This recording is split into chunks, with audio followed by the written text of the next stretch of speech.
I will be talking to you today about John Corigliano's Symphony No. 3, Circus Maximus. For decades, Corigliano has been using shapes like buildings and architecture to start his compositional process before he even writes a single note.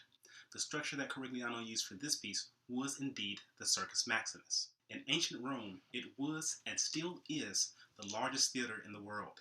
It seated over 400,000 people a day for 1,000 years to watch gladiator fights and chariot races for entertainment. As the Roman Empire began to decline, there was more and more entertainment. The thought was that if you keep the people entertained, they won't see what is happening in the world around them.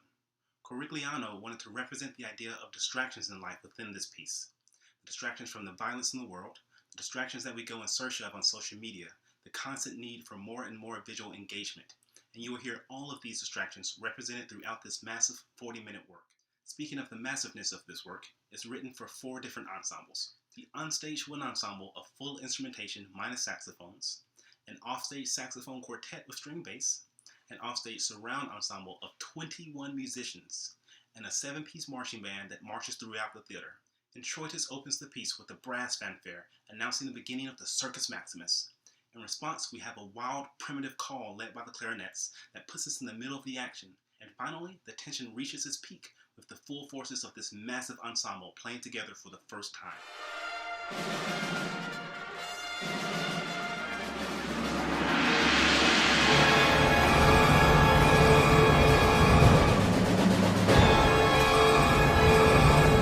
Movement 2 is a beautifully haunting and gorgeous gesture called Scream/Siren. The sirens of ancient Greece lured sailors at sea to their demise through seduction. That's exactly what this movement is about. The seduction of the sirens, commercials, advertisements on YouTube and Facebook that lure us to buy cars, video games, deodorant. You'll hear this seductive theme in the offstage saxophone quartet in the balcony.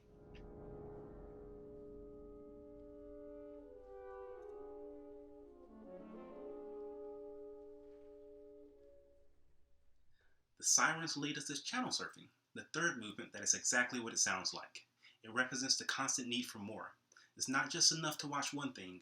We need to watch the news, we need to text on our phone, we need to have our computer out. Corigliano is able to use multiple ensembles throughout the theater to represent these multiple attention-grabbing features. There's also a channel clicker in the percussion using wood blocks and sticks.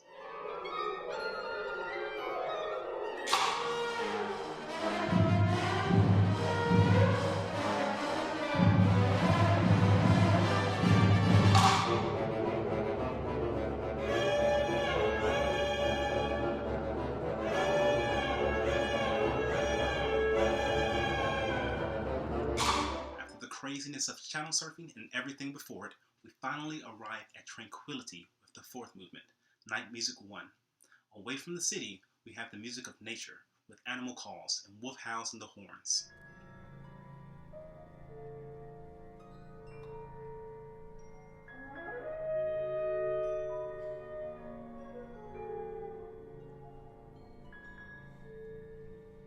Movement 5 is another section of night music. But now we have Night Music 2 of the city, with police sirens and nightclubs and sudden flashes. You can hear all the jazziness throughout the ensemble.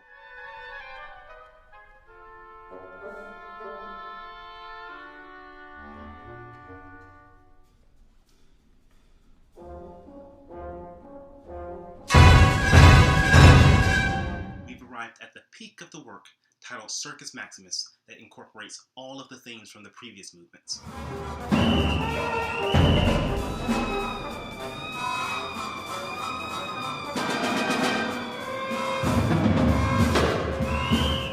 Corigliano titles the 7th movement Prayer, with a beautiful, serene melody, appropriately set against plagal cadences.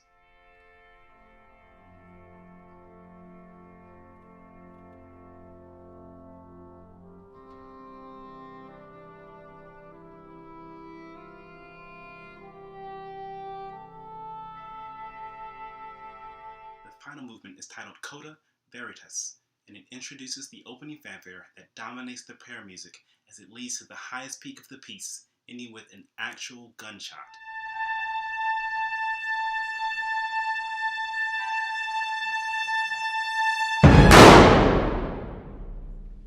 I hope you've enjoyed this piece, the first original work for band by John Corigliano.